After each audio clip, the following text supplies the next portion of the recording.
காலையில் கூட்டு போயிட்டாங்க ட்ரிபிள் போலீஸ் ஸ்டேஷனுக்கு. கூட்டு போயிட்டு மதியம் வரைக்கும் ஸ்டேஷன் வச்சிருக்காங்க. அப்புறம் பெற்றோருக்கு தகவல் தெரிந்து அவர்கள் நீதிமன்றத்தை எழுதலாமான்னு வழக்கறிஞர்கள் தான் பேச ஆரம்பிச்ச உடனே எந்த அடிப்படையில் அவங்க ஸ்டேஷன்ல வச்சிருக்கீங்க? இந்த கேள்வி வருமா? ஸ்டேஷன் கூட்டு போனா வழக்கு போடணும் இல்லையா? இல்ல தீவிரவாதியா இருக்கணும். எந்த அடிப்படையில் கூட்டு போறீங்க ஸ்டேஷனுக்கு? இல்லைன்னா வந்து ஏதாவது பாதுகாப்பு வச்சு ஏதாவது ஒன்று there should be a charge, there should be some record. எந்த அடிப்படையில் வச்சிருக்கீங்க? ஏற்கனவே உங்களுக்கு கைது என்னன்னு சொல்லிருக்கீங்க. போலீஸ் கையை பிடிச்சாலே கைது.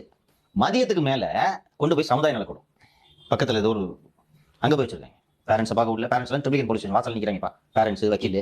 இரவு 8:30 மணிக்கு இதுக்கு நடுவுல என்ன பேச்சுவார்த்தை நடக்கிறது என்றால் கல்லூரி நிர்வாகத்தோடு பேச்சுவார்த்தை நடத்துறது யார் சொல்லுங்க? கட்டத்துறை. சஸ்பெண்ட் பண்ணுங்க.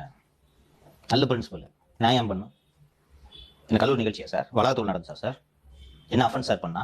அது ஒரு ஒரு ஏற்றுக்கொள்ள முடியாத ஒரு விஷயமா இருக்கலாம். அதை தாண்டி வந்து அவங்க காலேஜ் பையன் விட்டு கொடுக்க மாட்டாங்க. அவங்க காலேஜ் பையன் முடியாதுயா, முடியாது. நியாயம் விடணும். இன்னொன்னு படிக்கிற பிள்ளைங்களை கூட்டு போயிட்டு இந்த மாதிரி வேலையை நீங்க பண்ணிருக்கீங்க.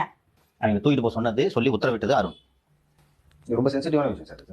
அதனாலதான் நான் இதை பதிவு பண்றேன். எங்கேயுமே பதிவாகல. நேற்று வந்து படத்தை காமிச்சாங்கன்றது நியூஸ் முடிஞ்சு போச்சு. கரெக்டா? நியூஸ் கில் பண்ணிட்டாங்க. அதுக்கப்புறம் என்ன சிஎம் நிகழ்ச்சியில் விஜய் படத்தை காமிச்சிட்டாங்க, அது நியூஸ் ஆகணும்னு. இது அதுக்கப்புறம் நான் வந்து தாவேக கட்சியினரிடம் பேசி நான் இதை தெரிந்து கொள்கிறேன். இப்போ அருண் யாரை ப்ளீஸ் பண்றதுக்காக இதை செஞ்சார் நீங்க நினைக்கிறீங்க? சேகர் பாபு. கரெக்ட்.